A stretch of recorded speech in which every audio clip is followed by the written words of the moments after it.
What does filmed for IMAX mean? It isn't just a movie that'll look great on IMAX's screens. It means that hiding from a sandstorm feels like fear in every flicker. And every triumph is felt in every sound wave.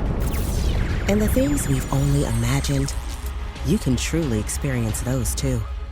That's what filmed for IMAX means. Get tickets to experience Dune Part 2 now and IMAX's exclusive expanded aspect ratio.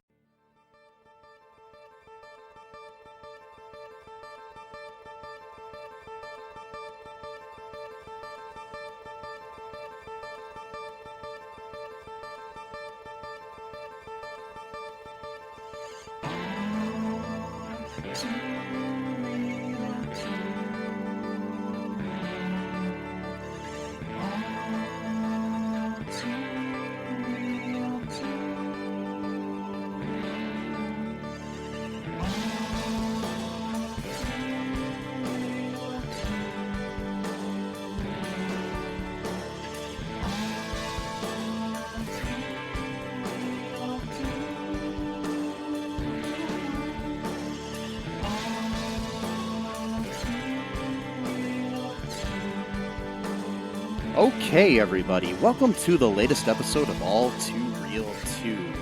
My name is Michael Lee Cullen II, and with me, as always, is... Sesame.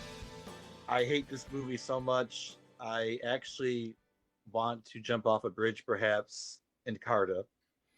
And joining us today from Newrealms Media is our good friend, Ryan Moore. Would you like to introduce yourself, sir?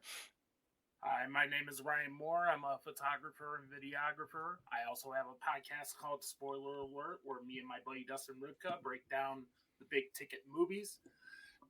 Big ticket movies going on right now. And I suggested this for you guys, and I am beyond sorry. Because I am about ready to drop a video essay, a deep dive video essay on why I feel Christmas Vacation is the best comedy sequel ever made. Yes. Which it is. But the sequel to it, not so much. Oh, yeah. Story time. I saw this at Blockbuster Video, like, around 2003, 2004, whenever it came out. I was like, oh my god, this... I love Cousin A. What the hell? I'll rent it. 83 laugh-free minutes later, I want nothing to do with it. I blocked it out of my head. And when I was outlining the Christmas Vacation video essay, I was like, I'm going to have to watch Christmas Vacation 2 again. And so I created a little short film at the end of the video essay. I was like, I'm going to need backup. And of course, I knew of your Frosty Failures section. I was like, let's get Michael Lee Cullen on this. Yes. Yes. Sesame and I are here for all of the goodness that is bad Christmas and holiday movies. And we somehow torture ourselves, but never have we tortured ourselves this much, I don't believe. I don't think so. I think, like I was just thinking, like, you know, you ever see a movie so bad that it actually puts you in a bad mood? And I'm thinking, like, this one, and then also, actually, be honest, I actually think Tooth Fairy 2 is better than this movie. Which it is. I didn't think I would ever say that, but I think I found a movie worse than Tooth Fairy 2. I've never seen Tooth Fairy 2, and compared to Christmas Vacation 2, Tooth Fairy 2 is The Dark Knight. Yes. yes. Tooth Fairy 2 is the Citizen Kane of direct-to-video sequels compared to this. It is the... Yeah.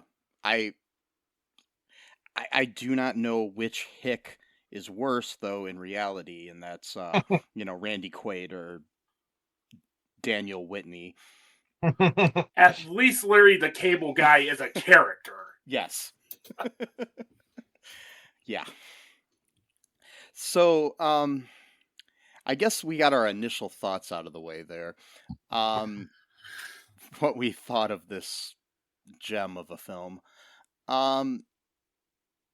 So let's jump in here, guys. Are you good with that? Go ahead. Yeah. Let's rip the fucking Band-Aid off. So Okay. Our story begins with a funny character from another movie. 3 other movies. Cousin Eddie, played by the funny Randy Quaid. Working at a nuclear facility of some sort. Yeah. Alongside a chimpanzee who's smarter than him. Ugh, get it? And Eddie's so dumb. Get it? Get it? That's the Yeah. whole joke of the movie. Eddie's so stupid. Sorry, just get that out of the way. Because we're gonna hear that for 83 extra minutes. Oh. And the thing is, there is a good setup in this scene. You have Cousin Eddie, a chimpanzee, and the late great Fred Willard. How is losing a job to a monkey painfully unfunny with all the comedic elements at play? Yeah, exactly. That's kind of encapsulates this whole film. You had elements here and there. They just missed the mark. Like there was a dartboard in a bar that they were hitting at, but somehow the dart hit the beauty shop across the street. You know, that's basically what happened. So yeah, it's like, And the beauty shop was an Asian woman that everyone gets mispronounces her name in a very racist way 5,000 times, and is sexually predated upon by multiple people. So, Yeah. Yep. I feel so fucking sorry for that actress. I know. I know. So yeah, like I said, we start out here with Eddie and this chimpanzee named Roy. Roy, you know, one of the better actors in the movie. Yes. I'm saving my favorite performance for later. He outperforms Eddie like all the time on everything. So Fred Willard, as his boss, fires him. And you know, that makes Eddie sad, I guess. Oh my god. But not before Cousin Eddie's son starts off the movie by talking exclusively in exposition dumps to his crush. Yeah. Explaining where everyone is because they can't pony up the dough for any additional original cast members. I'm pretty sure Chevy Karate Dog Chase looked at the script and was like, fuck this shit. Yeah, I was reading somewhere that Beverly D'Angelo said no to it. They offered her to be in it, and she said she had to stay in New York to help raise her kids or something. I don't fucking blame her. I just watched Violent Night recently, and she's fucking great in it. Is she? Like, she made a good call. Like, yeah, stay the fuck away from Christmas Vacation 2. Yeah. So yeah, and that whole that whole you know, dump of background that we have at the beginning of the movie, the exposition dump, as Ryan called it. His crush there, this girl, who is acting. She's like yelling every one of her lines, worse than like a Disney or Nickelodeon kid in the 90s, and she's it's like somebody in a 5th grade play trying to make sure that their mom hears them in the back row. Exactly. Yeah. And that's the same with Third, the kid, as well. Like, I just want to give this fucking kid a fucking swirly. Yeah, I could not stand this kid at all. It's interesting, too, because around this time, he was starring on Lizzie McGuire. Wow. I mean, I never really watched the show, but I looked him up to see what else he had done because I was curious, and he starred as Lizzie's younger brother on that show. So he was like one of the main cast members on that show. And part of this exposition dump, as you called it, he says how he's the 3rd boy in the family that was named after Clark for some reason. Well- why do they worship Clark in his family? Is he like a fallen idol or Well, something? Clark like, is a junior, Yeah, Clark is a junior. so he's the third. that's what I mean. Though, it's like Clark's dad is Clark, and then Clark is, Chevy Okay. Chase's Clark is Clark the second or junior or whatever. oh, well, okay. And then he's not really technically. I mean, he's Clark Griswold the third Johnson. What? Okay, but he said that he said his mom. Yeah, Which makes no sense.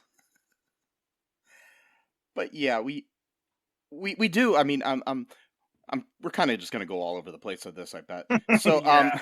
but Let's get to Audrey. Yeah. Because they brought Dana Barron, the original OG yeah, Audrey from Vacation 83. yes. And she's the reason they live in the Chicago. Mm-hmm. And if you want to talk about sexist jokes, Audrey's big thing is she cheats on married men. Yeah. And she's all verklempt and heartbroken over finding out the guy she was with was married. And on top of that, the whole time it feels like Dana Barron is in a different movie than the rest of the cast. Yeah. Like, Yeah. I mean, I think a lot of the characters all feel like they're in a different type of comedy. Yeah. It's not cohesive at all. There's no comic timing. There's no feeling of them all being in the same movie. That goes to my next point, actually. Yeah. What's The that? vacation movies all were somewhat grounded in their humor. Mm-hmm. It felt like realistic situations. Like when you have, I'm trying to think of a great example. Like when Clark wants to share a beer with Russ, he has that conversation, and it comes out extremely awkward. Yeah. And but it does feel like a real moment between a father and son. And Yeah. It's not, forced like any of the father-son moments in this movie. It's not a monkey biting cousin Eddie's ass or snots farts, which Ugh. the first time you hear it, it's not funny, but they keep bringing it up and bringing it up and bringing it up. I'm like, we get it. Snots as farts smell. For fuck's sake, stop this fucking joke. But you know what? I'm giving my MVP of acting to Snots. Yes. Yes. I think the best actor in the film. My dad and I watched this movie, and he said, and the only time he laughed was at like the first time the dog farted, which is just because it's childish, guffawing humor that we all want to laugh at. But yeah, eventually it got tiresome. But it's just like, it's like, yeah. Dude, and plus too, like this whole movie felt like just all madcap, like, but no real substance. It was like, oh, you remember Vacation when it had these weird things in it? Oh, you remember European Vacation? Oh, do you remember Chris's Vacation? Cool. So we're gonna take all of like the funny physical comedy part, and we're just gonna make the whole movie around that. And we're not gonna use Chevy Chase because he's actually really good at that. We're gonna use Randy Quaid, who, in my opinion, I've lost all respect. I've already lost respect for him as a person years ago. But like as an actor, I'm like, he's okay. Now I'm like, I don't even know, dude. I'm like, why? No, like making these dumb little faces and like, I'm cousin Eddie, I'm stupid. Let's play that up for laughs. And oh my god, the fucking bathroom scene with all the water that was like lasting like 5 straight minutes. That's the other thing. The pacing of this film is so fucking terrible. That scene goes on for like 5-7 minutes. Also, too, the end with the plane landing scene was like 10 straight minutes. I'm like, okay, we get it. He can't land the plane. We get it. This movie is 83 minutes long, and it feels like 3 hours. Yeah, it does. Oh my god. And speaking of previous movies too, though, we do have Eric Idle from European Vacation. Oh god, yes, this stupid gag. And he's just there. He's just there. Yeah. Yeah. And he's just there at the beginning before they go to that other vacation, and then we never see him again. So yeah, that's it. I mean, they would have been better off maybe bringing him on to the vacation with them or something, and maybe would have got some kind of laughs out of the two of them together. But not the whole like, oh, we're hurting him again and again and again kind of humor, which Isn't that funny? Isn't that yeah, funny? That was Yeah. European Vacation, remember? yeah, Yeah, I do Remember remember. European Vacation? yeah. Remember Eric Idle? It's like Yeah, I The do cheapest remember. actor we could get from this franchise? it's like remember the basically what this whole movie is, and that too is like you take a side character, whether it be Eric Idle's character or the bigger character of Eddie, and you make their character broader in a movie, and it doesn't work. It's like it'd be like making like we're gonna make a movie like you remember Teen Wolf? Mhm. Yeah. Okay, we're gonna make a movie just about Styles. Eddie is one of those characters that's good in small doses. Mhm. Like this is a point I make in my video essay. You cannot do Christmas Vacation without Cousin Eddie. You take him out of the movie, it's about a fucking boomer whining and moaning about having an in-ground pool in his house. Exactly, Right. and him, and that's why I think I have issues with European Vacation because there's no Cousin Eddie. Because I mean I like him in. I mean I'm one of the few people that really love Vegas Vacation. Oh, I God. love Vegas Vacation. A lot of people don't like it for some reason. It's the lowest rated on Rotten Tomatoes, and I Yeah. don't know why. My least favorite is European. Yeah. It just doesn't feel like the other movies.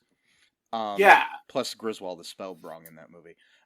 Is it? Yeah, they spelled wow. it with an A instead of an O. Oh, wow. Yeah, for some reason. But yeah, and that always bothered me. I don't know why. This first time I noticed it, then I couldn't unnotice it. Well, yeah, there you go. So I like to think it's in an alternate universe where that's a different Clark Griswold and family. So yeah, so back to the quote unquote plot of this movie. So Eddie goes back to get his severance check and gets bit on the ass by a chimpanzee. Yeah. One of the most painfully telegraphed jokes I've ever seen in my life. Uh-huh. They showed his butt like it was like, I don't know. Like the beginning of a porn film or something. And I don't know what they were doing, but it was like they were telegraphing it totally. Like it's like, hey, look at this guy's ass. Something's gonna happen. Compare this to The Simpsons, where Skinner is bent over and Bart has Lisa's anabolic steroid tomato. And Bart is genuinely conflicted about doing this. And he just goes ahead and does it. Yeah. And the payoff is worth it because there's that inner conflict with Bart. Mm-hmm. And this comes out of nowhere. I mean, Roy's supposed to be a smart chimpanzee, and I know he doesn't supposedly like Eddie. If we're gonna, make Roy a character with, human emotions and everything, it's just like conflict for the sake of conflict, and it doesn't make sense. And exactly. Yeah, it's really bad. But yeah, so he bites his ass, and they're worried that he might sue. We get Doctor from St. Elsewhere in there. Stephen First randomly, who I noticed something.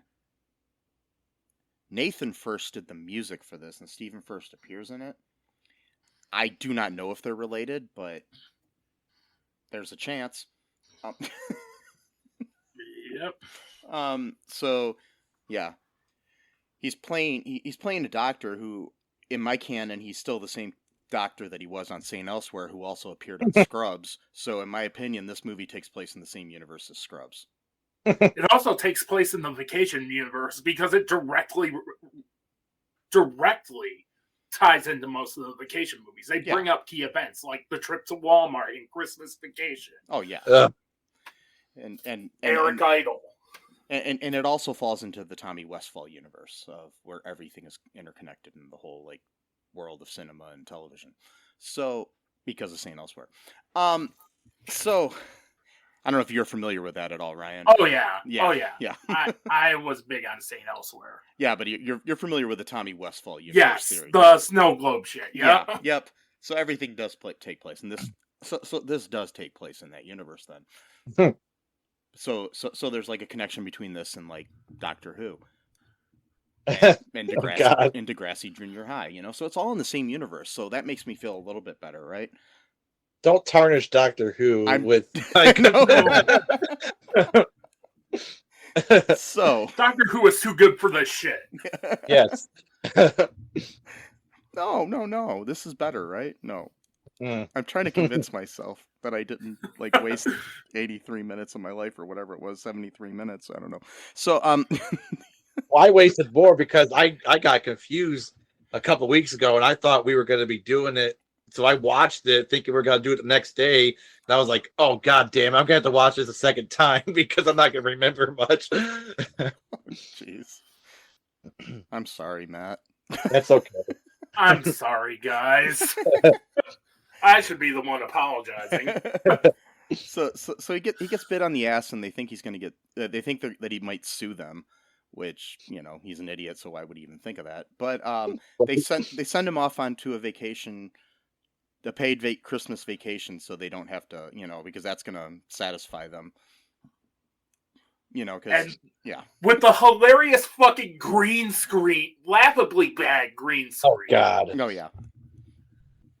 So In which they crash, and you see the painfully bad green screen when they do crash. Mhm. Oh my gosh. And that, yeah, even when they're riding too with the dumbass. Okay, we're getting ahead of ourselves. I'm like getting pissed off just thinking about it. It doesn't matter. Go ahead and say whatever you Like, want, because When he catches a shark, or not catches, when he, you know, he's fishing and he's doing his Randy Quaid dumb fucking faces and all this bullshit, and he, like an idiot, he wraps the thing around his neck, and then he's like, oh, I'm being pulled into the water, and they're all like, oh my God, and blah blah blah, and the shark is pulling the boat backwards, which, you know, actually would be a good thing because that way they could probably get back to shore instead of being lost at sea. But fine, no matter. And then like Ed Asner. Oh, by the way, so like there's this whole fucking bullshit scene where they get to they fly. I can't even. I'm like losing my mind here. So they get to the. I'll just talk about that later. Anyway, so they're on the boat, and then like they like hit the gas. So Ed Asner, you know, hits the gas and it pulls the shark forward and blah blah blah. And finally, Eddie's able to get the hook out or whatever, and then he doesn't die, which, I mean, I wish he would have actually gotten eaten by the shark. But like, and then that's when they hit the rock. But yeah, this whole time you see this dumbass green screen for this whole boat ride. Oh my God! I mean, it was 2003, so I guess it was bad for little fair. It was bad What's for that? 2003. I mean, Yeah, it was, well, I mean, I know it was a made for TV movie, but still, it was bad. I mean, yeah. I mean, it would have been like acceptable on a sitcom on TV, maybe, or like Saturday Night Live, but not this, you know. At that time, that's the other thing you mentioned here. Two words that I never thought should be associated with this movie: Ed and Asner. Yep. Ed Asner is too good for this shit. Yes. Yeah. You know, why did he take this role? It's got to be money or something. That's my only but thing. Still, you got I'd like to think Ed Asner is not this broke. I know. Yeah, there's no way that. I mean, come on. Like, I mean, you got your legacy to look after, even if they do offer you money. You got to think. I was in Christmas Vacation 2, playing one of the slimiest, creepiest characters ever. Oh, let's get to that point. Oh my God. This dude needs to be on a sex offender registry. Yes. Mm-hmm. Oh yeah. Yeah, that's true. He was the slimiest. Compare this to Vacation 83. Not to interrupt your point. Oh, compare this to Vacation 83 when Clark is seeing Christy Brinkley. That works because he's kind of a dork. And when he's given the opportunity to fuck Christy Brinkley, he's repentant about it. This is crazy. This is crazy. This is crazy. Like, he didn't think he was going to go. She was going to ask him to fuck, basically. And he's truly repentant about the situation. Whereas you have both Third and Uncle Nick, a.k.a. Ed Asner, just practically circle jerking when the fucking hot Asian girl is half nude and we see side boob. Yeah. So Yep. I just Oh, want God. Ed Asner. He's won daytime. Not he was nominated for daytime Emmys, but he's won primetime Emmys, Golden Globes, TV Land Award. I mean, um, everything he's been in, I liked. I mean, he Yeah. was Johnny Lawrence's stepdad in Cobra Kai, and he played that role. Yeah. And it's like one of those Mandela effect roles in Cobra Kai that you could have swore Ed Asner was in those original films, and he's not. Yeah. That's how well he slots beautifully into that show. It's just like, why? I mean, he's the guy in Up. I mean, Yeah. How? Exactly. He was also in Dead to Me season 1. He was good in that. Yeah. Not to mention. I mean, he was freaking in Mary Tyler Moore. One of the greatest. I just love how we're all going psychotic over Ed Asner being in this movie. I know.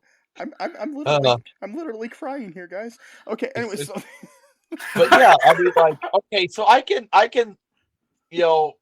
defend Clark III here a little bit because he's probably going through puberty, blah blah blah. So, 2003, so, but like, fucking Uncle Nick here being like 80 years old and doing this shit, and it looks like they both like came at the same time, which is really creepy. Because you're like relatives, and you're okay, whatever, and then. Yeah. So Ed Asner being in this movie would have been like, randomly in Tooth Fairy 2, Marlon Brando showing up or something. I'm just saying. Oh God, yeah, Marlon Brando. Wow. No, Robert De Niro in Tooth Fairy 2. Exactly. Yeah, there you go. I don't know. Oh my God. So we're kind of jumping around, but yeah. So when they get to there's this dumb thing where, the whole Eric Idle thing, Eddie keeps knocking shit around and he falls through the scanner thing where they, scan the bags through the whatever you call it, that thing at the airport. The and TSA then thing or whatever, yeah. And he does it a few times, then they're in the plane, and then Eddie's like, look at all those people, they look like ants down there, and like Clark III's like, they are ants. We haven't left Actually, I did like that line a little bit. Yeah, that was probably the only time I laughed. That's the only time in the movie. I was stone-faced throughout this movie. I laughed more at Vacation 2015 rewatching all these for my video than I did this entire I actually movie. kind of like 2015 too. Don't kill me. But anyway, so I think it's flawed, but I like it to a point. So Charlie Day and Chris Hemsworth deserve better vacation movies. Oh yeah, actually everybody involved in that movie deserved a better vacation movie, and the audience did too. But I still bought it for my collection. I don't know if I'm going to buy this one like Ryan did. I'm returning this. Are you returning it? Okay, good. I tried to rent this actually once in 2000 and I think it was early 2014 actually at Family Video, and I was spared the torture because there was a scratch in the DVD and it only worked for like the first 10 minutes of the movie. I was kind of glad actually because even the first 10 minutes I was like, I don't think this is going to be a good movie. And just by the music alone, because it sounded like it was done on like a Casio keyboard, and I was like, wow, they couldn't even afford like a real like music here. It had to be like shitty synthesizer music. Like, oh my God, yeah. Done by Nathan so First, bad. who may or may not be related to Stephen First. Well, it very well could be, or just could be a coincidence. Who knows? I don't know. Speaking of music, there's a scene where the music completely drowns out Cousin Eddie.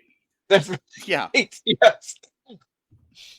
And which might not be a bad thing. I think they were going for a joke with that, but I don't think it worked.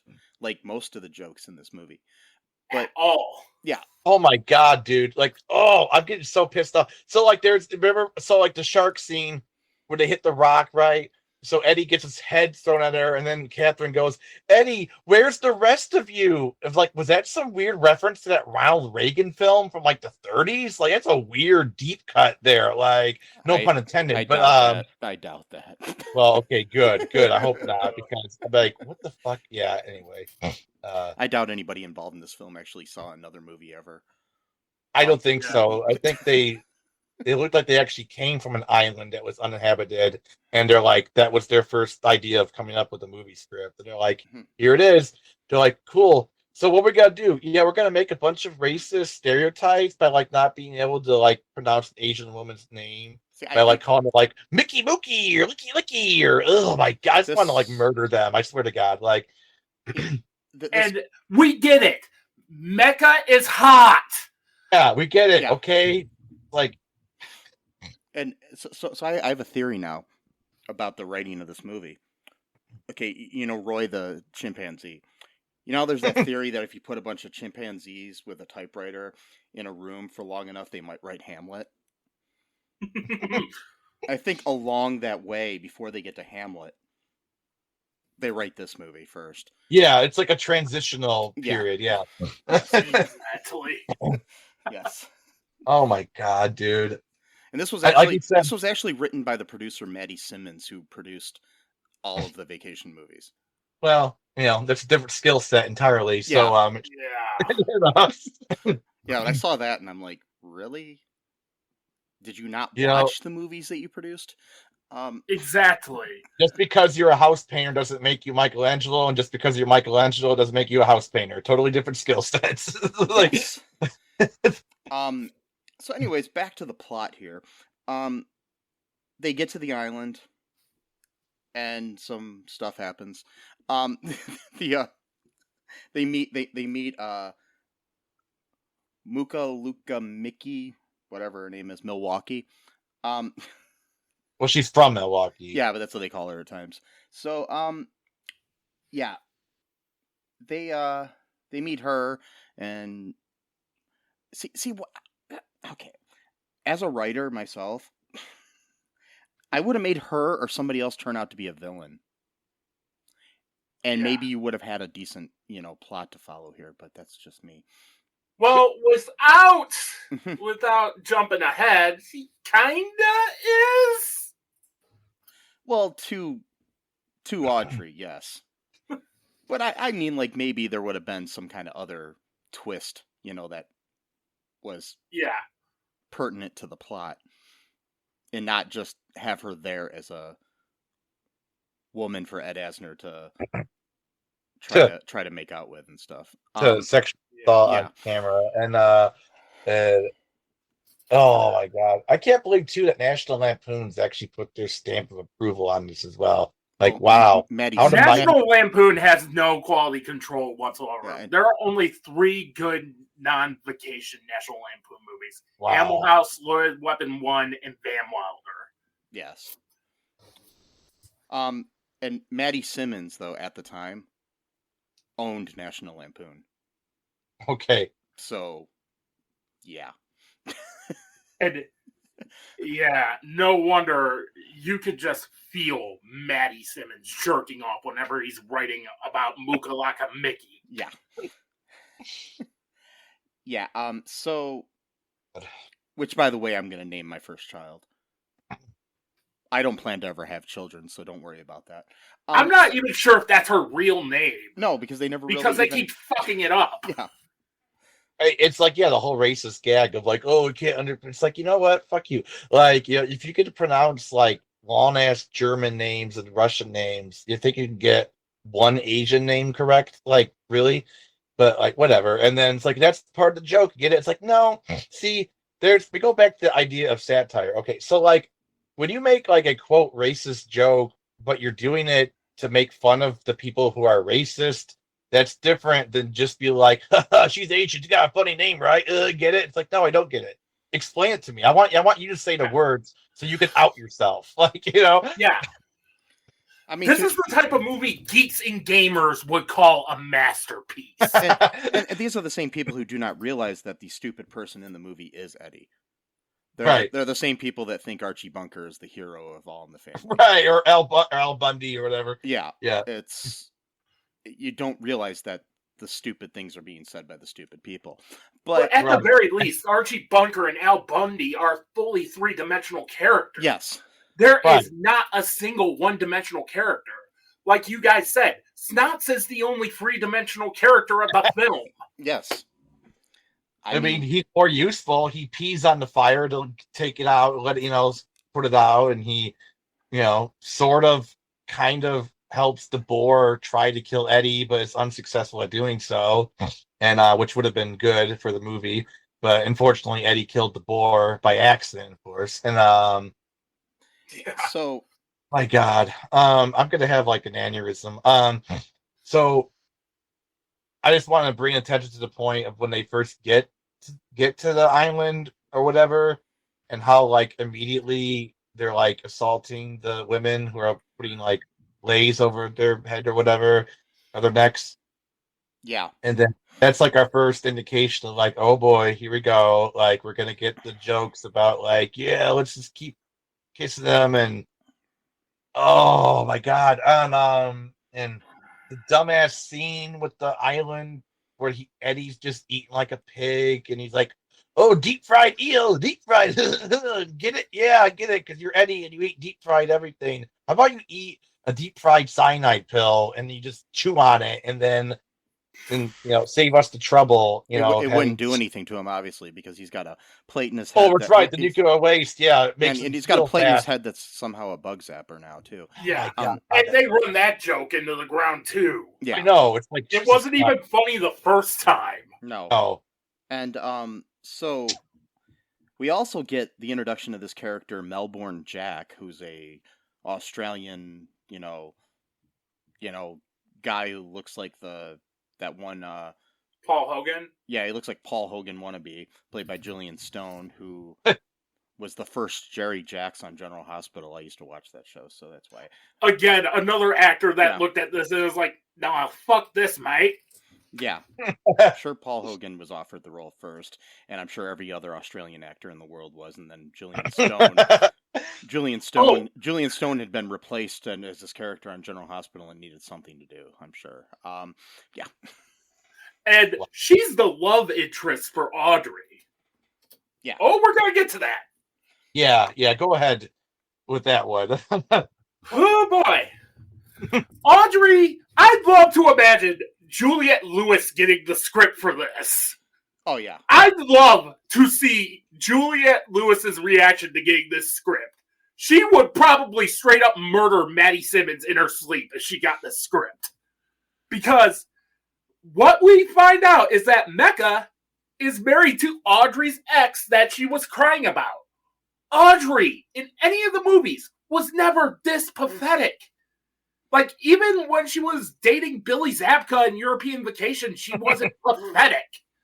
I mean, she had that whole thing where she was missing him the whole time, and they kind of took that thread and pulled it too hard, and created this new persona for Audrey. Which, I mean, I know Audrey's different in every movie, basically, but still, because the point of those characters, that's another character. It's like, you didn't need to bring Audrey in here to expand on her character, honestly. All right. Yeah. Going back to what I said about taking Cousin Eddie on Christmas vacation, you can't take Cousin Eddie on Christmas vacation, but you can sure as shit take Audrey on Christmas vacation too. She adds nothing to this role, aside from giving them shelter. And like I said earlier, her more than any other character felt like she was in her own movie. Like there was this whole other plot going on, and her lines of dialogue belonged in that movie. And along with other dialogue that might have developed her character and made it actually kind of funny. She wasn't doing that bad of a job acting. It was just there was no direction. Yeah. Like, Miriam Flynn in the film is trying to make this script work, but it's the direction that fails her. It's the direction that fails Dana Barron. It's the direction that fails Randy Quaid. I mean, they're all like, I mean, Miriam Flynn is like a well-trained comedic actress, and she's a great actress, honestly. She's great in the vacation movies, the other ones.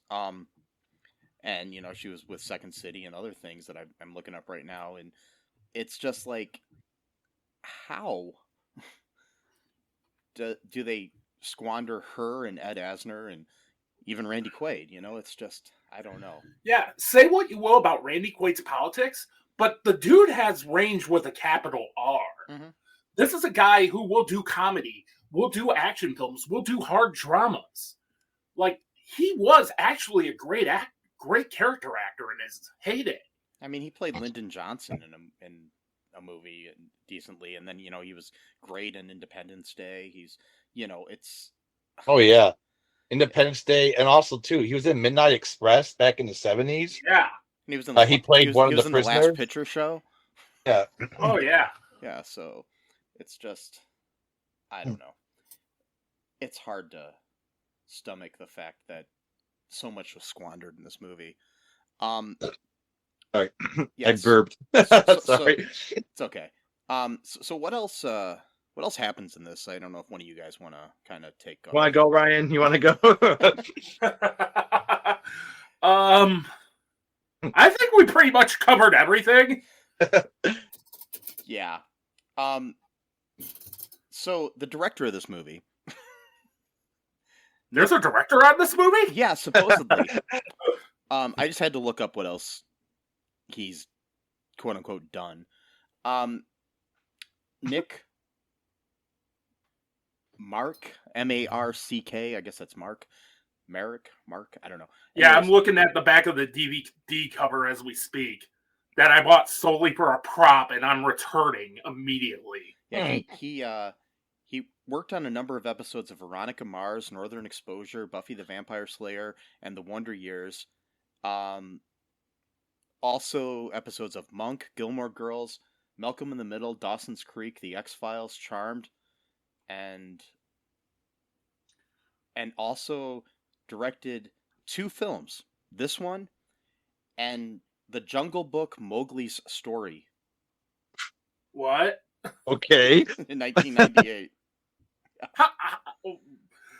He could barely do Christmas Vacation 2. How the hell did he land something involving the Jungle Book? Yeah, and this is not a good one though, by the way. This is the Walt Disney Presents movie that stars stars Brian Doyle Murray from the other vacation movies as Baloo. Fred Savage is a narrator, and you have what? Yes. I've seen this, and I think I need to cover it for the podcast sometime. There is I'm looking. Oh, this kid Brandon Baker plays Mowgli, and he was he was in the Disney Channel movie Johnny Tsunami. Yeah, that sounds about right. Yeah, so this is the pedigree we have of the director. I mean, he did direct some. It's weird. He somehow was able to direct, like X-Files and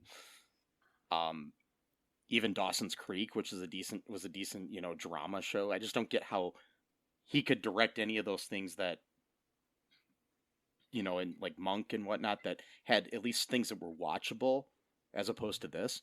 I don't know. Oh boy.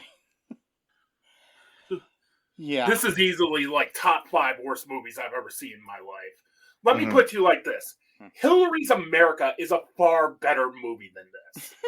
There's a scene in Hillary's America where Woodrow Wilson is watching Birth of a Nation, and then the Klansmen from Birth of a Nation literally jump out of the screen, and Woodrow Wilson, the reenactor that plays Woodrow Wilson, is following the Klansmen out that jumped out of the screen. And he's giving them this, hey, baby, look, at the end. At least that's a choice. There is nothing resembling a choice in Christmas Vacation 2. No. When Dinesh D'Souza does a better movie than you fucked up. And somehow his movie was less political, too. Oh, wait, I'm joking. No. No.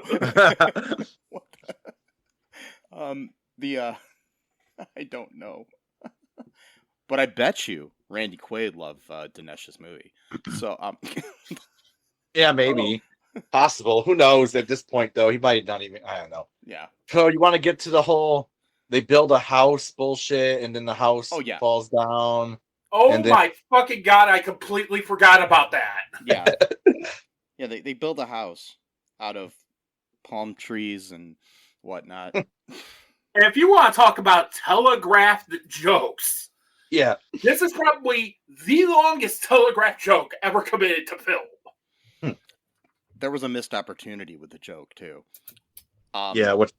They should have. Okay, so they're gonna like christen the house with this like alcoholic drink that Eddie makes, and they have it in a coconut, and they swing it to hit the house. The house should have fallen then, not when they were all inside of it. I know that they were trying to trick you, like, oh, you think it's gonna fall now, but the thing is, go with your gut instinct and just go with the first joke.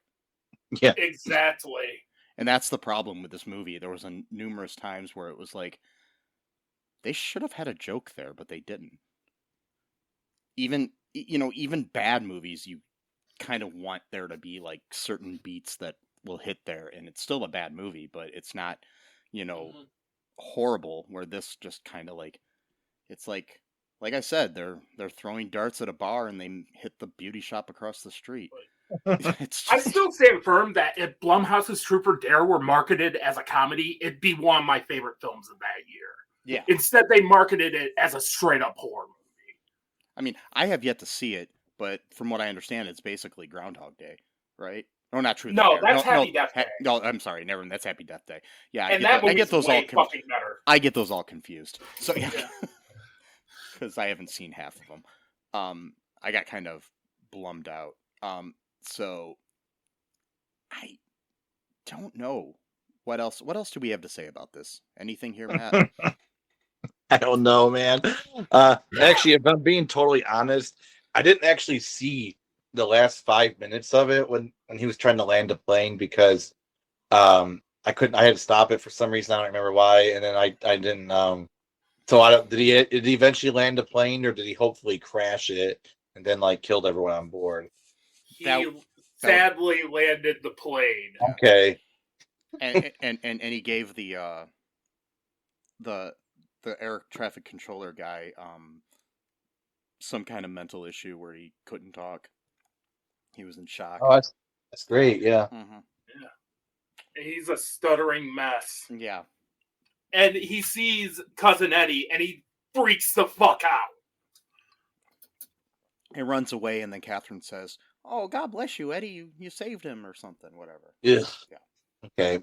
You sure have a way with words, or whatever the hell she said. Yeah. Okay. He's got a way with. Mm-hmm. Yeah. You know, what was better comedy to me is a video that Randy Quaid made in 2020 when all of the election fraud conspiracy theories were coming out. And he made some bizarre video with like a black light in the background or something like that.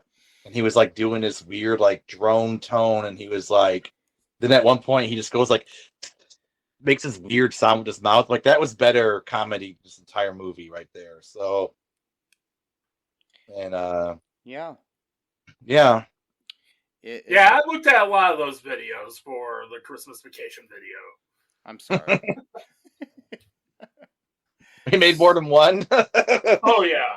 Oh, God. Like, there's a video where he's like in full-on psychotic mode, and there's a bunch of flashing red and blue lights, and he's like, Donald Trump is the greatest president ever! He's talking like he's a WWE wrestler. Oh, that's the one I saw, yeah, with the red lights and shit. Yeah. And at one point he goes, makes this weird sound like he's like a lizard or some shit. I'm like, what the hell?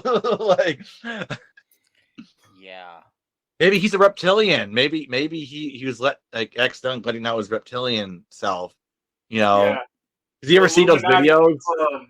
Yeah, the Illuminati. You ever see those videos where like they freeze frame it and they're like, "This is when the person was shaping back into their true reptilian form." It's like, no, you hit pause at the right time, you fucking idiot. Like,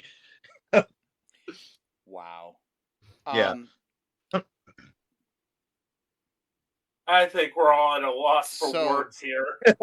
Yeah. So I looked up on IMDb, There is one 10-star review for this movie. Really? Come on. I have yet to read it, so it's probably a joke. It's probably sarcastic, yeah. Yes. But 10 out of 10, this person who is EDASH941 wrote in December of 2003, shortly after this movie came out. The Christmas folly hasn't been milked away. Many people will think this was a terrible movie because it didn't have Chevy Chase in it. And Nope, it was a that's not the TV reason why. movie. I tell you what, this movie is a new classic. Randy Quaid was great as his famous character cousin Eddie Johnson, and other familiar faces return as well to reprise Catherine and Vacation 1's Audrey Griswold. The plot was a little silly, but that's what Eddie is. A silly man who's not all that bright. The slapstick comedy wasn't over-flooding the movie. However, Eric Idle does a great job at his slapstick approach as the accident-prone Englishman from Vacation 2. If you need a good laugh, this movie will do it for you. It will never replace Christmas Vacation 1, but it'll tickle your funny bone. Okay. I couldn't even hold back laughter. I know. I'm angry at this person. Okay, I wait a am minute. too. So accident prone. What do you mean? Other people are the ones causing his accidents. He's Eric not. Idle is literally only in Christmas Vacation 2 for like 20 seconds tops. Yeah, and that's why it works. And he's not the one causing his accidents, though. He's not the one who's accident prone. No. Eddie was the one knocking him over. And the same thing with Clark, was hitting him with his car and shit. That's not, so He's that's the a terrible butt of the review. joke. Yeah, it's a terrible review, and it's also not factual as well. What to say, slapstick was not beat to death? Are you kidding me? The whole If that review came out today, it would be like, this movie. Best of all, this movie is non-woke. Yeah, exactly. It's not woke because they make fun of the Asian lady's name and then they sexually assault her. It's not woke. Yeah, okay. Which is why I love it that the alt-right is embracing Top Gun Maverick, blissfully ignoring the fact that if Phoenix or the black guy even so much as coughed on Maverick, they'd be making woke Top Gun goes full woke videos all across YouTube. Yeah. Oh my god! What did they say recently? What movie was it? They saying like they liked it because it wasn't woke. And what was it? It was Top Gun Maverick. No, I know that one, but there was another movie. What they were saying, it was actually it was one of the Marvel shows. They said it wasn't woke, and that's why they liked it better than the other ones. Or I think they were talking. Maybe it was Loki. No, it was after that. It was one of the newer ones that Spider-Man No Way Home. Oh, they were saying it wasn't woke, and that's why they liked Spider-Man No Way Home. I'm like, no, they liked it because it's objectively a good movie. That's why. Yeah, and I hate to break it to them, it is actually a woke film, but that's what was. Yeah. Yeah, the crux of the film is all three Peter Parkers trying to rehabilitate their respective villains. Yeah, I think that's kind of woke, but whatever. Not to mention the fact that you have a multi-diverse cast in that movie, but that's that's the thing. That's the brilliance of it. They snuck woke into the movie to trick the anti-wokesters into not thinking it was woke. So, okay. I mean, I don't know if that was your Morbius. intention. It's Morbius. Yeah. Yeah, that was the one they were gassing up, is Morbius. Oh, it was Morbius? Oh, of course. Yeah. We'll do something like that. We have a fun spoiler alert on that one. Awesome. I have not seen it. I don't care. I've already watched the review of it. I already know what happens, but I have not seen it. Right. But I had the theater screening Sony wished they had when they re-released Morbius because of the memification of it. Opening night. We had the time of our lives. We were riffing the movie. When Jared Leto first comes out as Morbius, everyone was laughing their asses off. This was the most fun theater experience I ever had, was Morbius opening night. That is until next week when I'm renting out a whole theater and we're going to watch A Christmas Vacation 2. No, don't do it. Don't fucking do it. This would be like CIA torture. Yeah, totally. Like, We should rent out a theater and then just invite people and don't tell them what movie we're going to show them. oh God. Then lock the doors. No one can leave. No, we're evil right now. No. I know. Yes. You have to stay for all 83 minutes, and then like we you rent like the theater. $100. We rent the theater, play the movie for everybody else. We lock the doors, leave them in there, and we go watch a different movie. Yeah. No, An 83-minute movie. Yes. First screening of Avatar: The Way of Water, baby. Yeah, exactly. All right, I've been waiting for this, and it's like fucking Eddie. God damn it.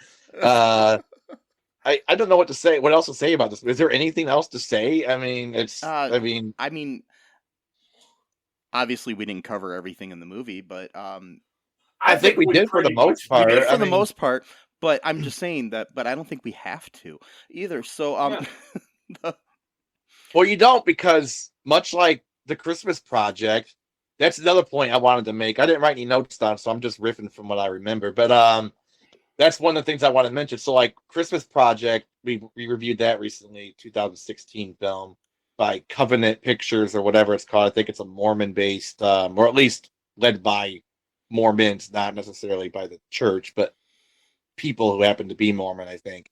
I'm not sure. But it was like the movie just comprised like scenes, and they just cobbled it together to make a movie. And that's how this felt like. It was like scenes, but they just made separate scenes. They're like, how about we just make a movie where we just take these scenes and we just kind of put them together, and hopefully it'll, approximate, a plot or something like that. I would rather watch the Christmas Project like 10,000 more times before I ever. Yeah, watch well, me this too. movie. I haven't seen a Christmas Project, and that sounds like a way better fucking movie. It is. Oh, it is. Yeah. It actually has some character development and characters you kind of care about. Not done well, but it's better than this. Yeah, I definitely rather watch Christmas Mail or Jingle All the Way 2 or some of the other ones that we've covered. Jingle All the Way 2. I'd rather watch music than this again. Yes. Music. Wait, what's that? Music is the movie written and directed by Sia about the nonverbal autistic white girl, and she's playing it as, to quote Kirk Lazarus from Tropic Thunder, full retard. Oh my god.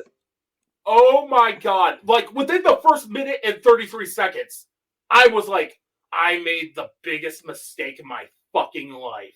Because she's coming out, she's doing dirt face throughout this number. She has what looks like to be blackface on her. Oh my god. And braided hair, and she's doing hip-hop dances and taking selfies and shit. I'm like, oh my god, I made a big fucking mistake. Well, I think we made a But it made for good comedy, so... I mean, I like some of Sia's music, so I'm kind of like a little bit disappointed, It's okay. You can still like the music. I mean, I like some of her songs. Yeah. I don't think I've listened to like a full album. Is that the one? Okay, so I guess she doesn't realize that like the vast majority of autistic people are like fully functional. Like that's like a stereotype that like every single one or even most is like completely like, you know what I mean? Like whatever. Even if that's the case, so what? They're still human beings. They, it's like. And the only person who seemed to care about this movie and the character was Maddie Ziegler, the girl who plays the titular music. Mm. She's like, are you sure? She was trying to talk Sia away from this. But Sia was all about directing her as, in the words of Kirk Lazarus, full retard. Wow. And Ziegler's a decent actress, so I don't know. Yeah, I saw her in The Fallout. Yeah. She's won my Most Improved award this year. Yeah, so I don't know. Anyways, any final thoughts from either one of you on Christmas Vacation 2? No, I want You know damn well this gets no stars, and may God have mercy on its soul. I I want to put this out of my memory. Like, you know?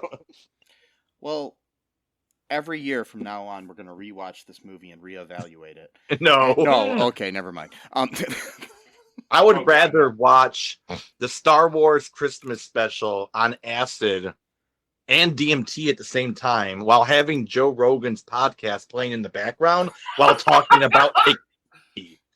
And then, yes. yes, That actually sounds like a way more irritating experience. it does, especially Well, with it's a Joe the Rogan stir. experience. Well, it's a Joe Rogan experience, especially with the stir with stir and the creepy grandfather who's watching the pornography for a kids movie. Anyway, and on softcore pornography with the weird virtual reality shit thing he's got going on, and Something tells me He's- Joe Rogan would I like just love the pure coke-fueled insanity of the Star Wars holiday I special. know. I mean, I still watch it every Christmas now as like my new tradition, but I watch it with my niece because I played it to her in 2020 Christmas, and she's like, "Whoa!" Like, You're a good uncle there, Matt. Yeah. You're a good uncle. Uncle of the year. Yes. So, yeah, something tells me though that Joe Rogan would enjoy Christmas Vacation too. probably unironically enjoy Yes. it. Like, yeah, that's great. It's not woke. Yeah, take some more steroids and die. Yeah. Fuck, anyway, The last thing How can anyone sit through 3 hours of Joe Rogan? I tried, couldn't do it.